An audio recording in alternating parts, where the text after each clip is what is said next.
Let's make a healthy and nutritious sandwich bread with whole grains, seeds, and oats. Prepare the seed and oat soaker the night before mixing. In a bowl, combine the seed soaker ingredients, cover, and let sit until called for during mixing. If you don't have any of these seeds in your pantry or don't like one of them, feel free to swap them out for what you do have or what you prefer. For instance, if you don't have flax seed, which would be too bad because they are very high in omega fatty acids and fiber, swap them out for an equal amount of chia seeds, sunflower seeds, or even beni seeds. I like using rolled oats for the oat portion of this recipe, but steel-cut oats will also work quite well. On the day of mixing, make the Tangzhong. In a small saucepan, add 41 grams of bread flour and 164 grams of milk. Mix well until you don't see any dry flour. Place the saucepan over medium-low heat, whisk continuously until a thick paste forms like mashed potatoes. It would take about 4 to 6 minutes.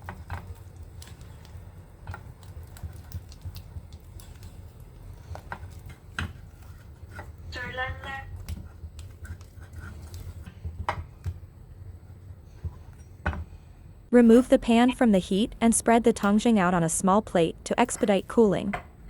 Covered with cling wrap and set aside.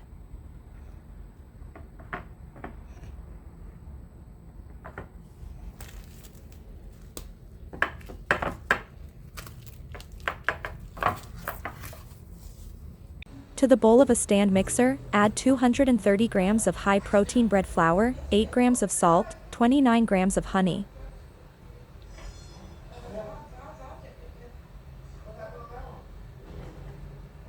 (177 grams of water). All of cooled Tangzhong.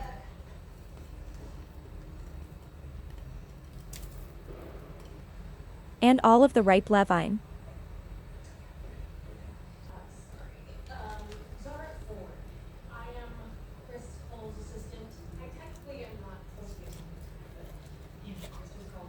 Place the bowl of a stand mixer fitted with the dough hook attachment.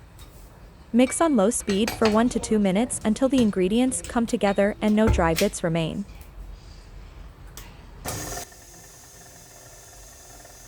Next, mix on speed 2 on a KitchenAid for 5 minutes until the dough smooths and begins to cling slightly to the hook.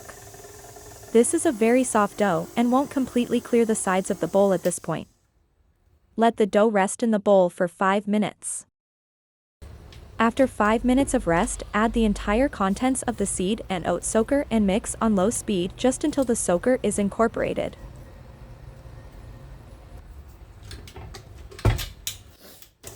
Mix on low speed for 5 minutes. The dough will still be very soft and even shaggy looking, and it won't altogether remove from the sides of the bowl.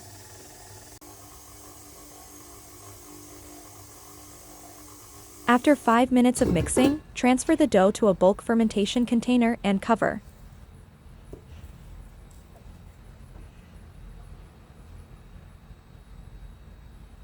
Let it bulk ferment at a warm room temperature.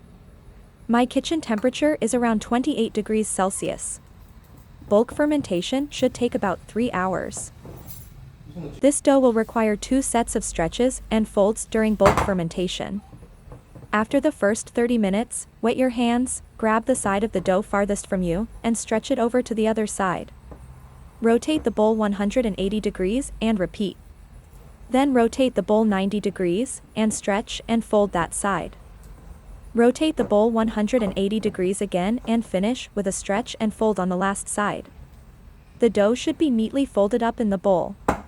Cover and repeat these folds once more after 30 minutes. Then let the dough rest, covered, for the remainder of bulk fermentation.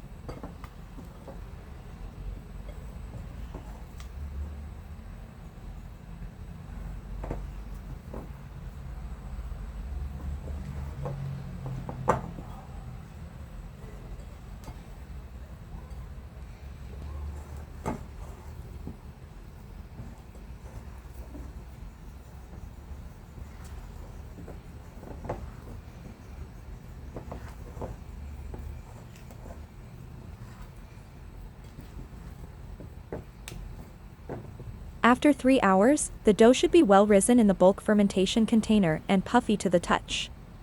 The edge where the dough meets the container should be domed downward, showing strength and rise.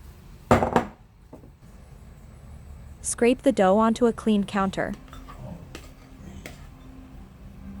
Flour the top of the dough and your work surface. Using your bench scraper, flip the dough over onto the floured area.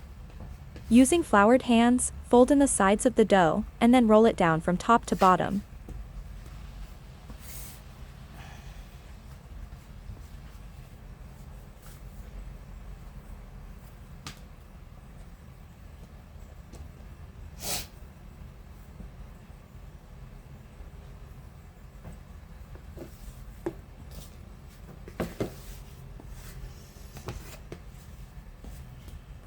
Transfer the dough in a prepared mold or pan.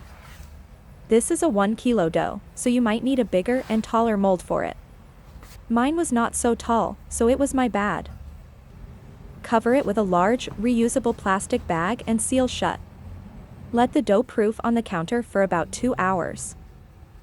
Place an oven rack in the bottom third of the oven. Preheat the oven to 425 degrees Fahrenheit or 220 degrees Celsius for 30 minutes.